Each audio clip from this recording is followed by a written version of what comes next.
All right, Shalom. Back at you again with another video. First and foremost, giving all of the praises and the glory to the Most High and His Son, Yahweh Bashmi Al-Shai Bashmi Rakak Kwadash, and Yahweh Bashmi Al-Shai Brakatham, to all of those within the household of this faith.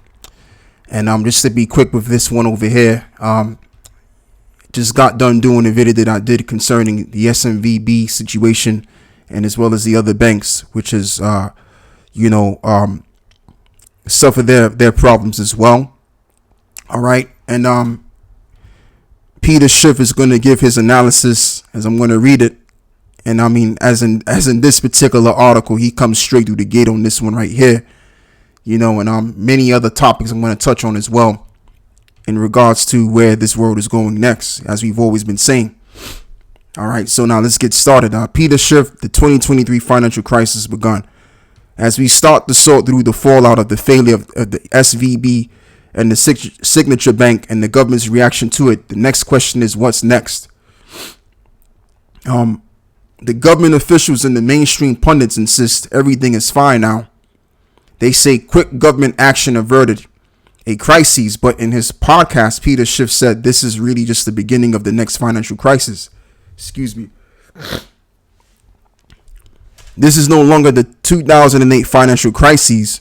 This is the 2023 crisis. It's been a long time since, it's been a long time, 15 years since we had a financial crisis. And I'm surprised it's taken this long for this crisis to begin, but I'm not surprised we are having a crisis. Over the weekend, the Federal Reserve and the U.S. Treasury took quick steps to address the failure of the two big banks. Peter called it the plunge protection team. In order to prevent bank runs and shore up the system, they created a mechanism to ensure nobody loses their deposits, and even those that weren't insured by the FDIC.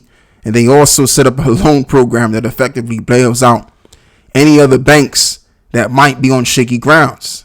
While these actions only kicked the can down the road, Peter said the situation would have been much worse had the government not announced this bailout, and we would have almost certainly had more bank failures, of course. And the government officials include President Biden insists this isn't a bailout. Nobody wants to admit it's a bailout because obviously the bailouts were not popular, and so they want to distance themselves from that language. But this is absolutely a bailout. Government officials can plausibly claim they are not bailing out the failed banks because they are letting the institutions go under.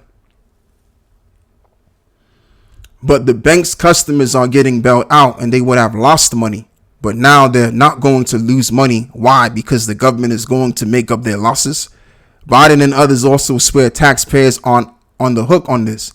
Yeah, because there was a video that went out there, I think it was on France 24 News, that I caught. And he was basically letting it be known to the public, the American public that is, that everything's going to be okay with the banks, is all right.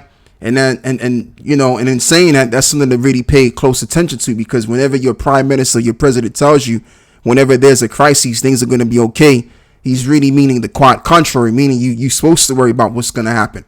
All right. And I just want to read this too. This is 1 Thessalonians 5 and verse 3. For when they shall say peace and safety, then sudden destruction cometh upon them as travail upon a woman with child, and they shall not escape. But ye, brethren, are not in darkness, that the day should overtake you as a thief. Exactly, because we're the children of the light. All right, so we know the trends. We know what's going on and why they have done what they've done as of recently. All right, because maybe this may very well be the time period where they might wind up purposely collapsing these banks for real, so that we can move forward to the digital setting. And just like I said earlier, man, we just have to wait and see how things are going and what articles are saying through these analysis, these economist analysis, and just pretty much be patient on that as well. So with that, what I want to do is I want to move forward in reading Proverbs 2 and verse 6, right? For the Lord giveth wisdom, out of his mouth cometh knowledge and understanding. He layeth up sound wisdom for the righteous, and he is a buckler to them that walk uprightly. He keepeth the paths of judgments and preserveth the way of his saints. And then shalt thou understand righteousness and judgment and equity, and yea, every good path. And when when wisdom entereth into thine heart, and knowledge is pleasant unto thy soul, discretion shall preserve thee, and understanding shall keep thee, to deliver thee from the way of the evil man, from the man that speaketh froward things. Okay? And what are the froward things? That in the future they're going to tell you that there is a solution. And the solution is that, look, you need to get an implantable device. And Esau's been speaking many froward things. But the ultimate froward thing he's going to tell the public is what I just said. Now moving forward, and I just read this to convey the point that through the spirit and power of Yahweh Bashmi Shai, and due to what the apostles have been doing unto us and teaching us this knowledge and this understanding, which is through the spirit and power of Yahweh Bashmi Shai, once again, now we understand the way of the evil man, because the Bible tells you about the way of the evil man. So now we know and understand what his trends and his agendas are. Okay? And the ultimate agenda of this devil right now is to merge you into the digital setting so that they can have more power and control over you. So now let's move forward and let's get into this right here from the political.eu. This reads, the EU has introduced a new digital ID, and here's what it means for you. The European Commission wants to develop an app that would contain the digital version of your identity card. Oh, this is old news, man. This is old news. Hold on, wait there. All right. Just to fast forward a little bit, because that was some old news that I was bringing out from the political.eu. And so what we have here is, as digital currencies become more popular, could we be seeing the end of cash? And this is on the 15th of March, 2023. And it's funny how that this was aired out, and within the days that we're seeing, the issues concerning these banks. And it goes as far as to read, Sweden and Brazil, China amongst a handful of countries seeing an increasingly cashless society with the digitalization of money. Analysis suggests general correlation between high interest rates and less cash in circulation. Central bank digital currencies is inevitable, with a 90% of central bank developing one and the percentage of countries developing or piloting a CBDC having doubled in 1 year. Okay, so what I'm going to do is I'm going to go all the way down here, and we're going to read this. So Sweden, money, but no cash. Obvious was not only the Swedes worried about the security of money, and in particular in the mid to late 2000s after a string of high profile raids such as the spectacular 2009 Vassberger helicopter robbery. As a result, the Swedish government launched a marketing and public information campaign to incentivize the reduce of cash usage. For instance, it launched Swiss, an app-based mobile payment system in cooperation with the central bank. The government also introduced the Cash Register Act in 2010, under which anybody accepting cash as payment had to use an approved cash register and offered to purchase a receipt in 2023 and 2016. And the Riksbank conducted a multi-stage banknote and coin changeover. And as I'm thinking, is the fact that it's going to do away with the criminal act of people, robbing banks and carrying a large amount of notes. So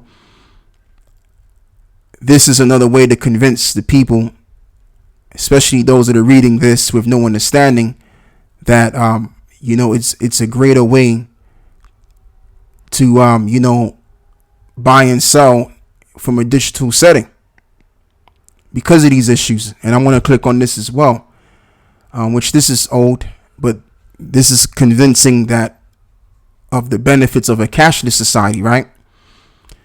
So this reads also, the first recognizable coin produced in China.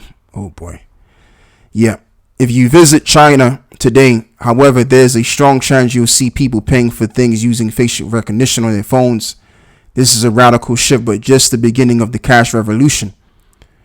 The new global payments ecosystem, including both physical cash as well as mobile wallets, is the result of the convergence of three large and powerful industries: telecommunications, banking, and retail. Right? So, Yeah, so the benefits is eliminating the middleman close to the financial inclusion gap. It's important to first reflect upon where we are on the journey towards the cashless society. Thus far, the shift is basically a moving from a physical cash to cash replacements, with private companies involved in processing those transactions. There is an inevitable a cost, and that means that there is a loss of value when transfers occur. This is my vision of a true cashless society, and there is an exchange of value in its entirety, just like cash, and it's required a national government rather than banks or the likes to act as the payment provider, effectively becoming a state-backed utility. And the saving from avoiding the process costs could then be used to benefit those in need, such as by being transferred to a fund to rejuvenate economically depressed areas, is one example. So I'm not going to read on there. I just wanted to read certain points and them explaining why it would be better to eliminate the physical use of cash. All right. And because this is going to be the next trend, man. The next trend is just going to get you there to a place where you're going to have to get connected to the digital setting, man. And I was reading one article as well.